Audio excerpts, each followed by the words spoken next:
First, clean the wall. Make sure the wall is clean, dry and smooth.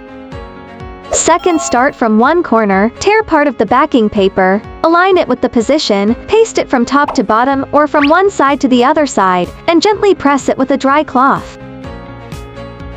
Third, align the edges and press around from the center with a dry cloth to remove air bubbles.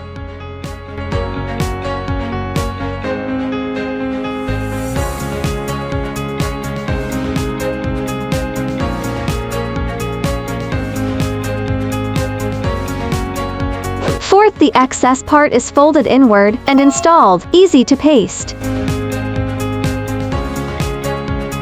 Fifth, after completing the installation, clean the surface with a wet rag to make the finished effect more exquisite.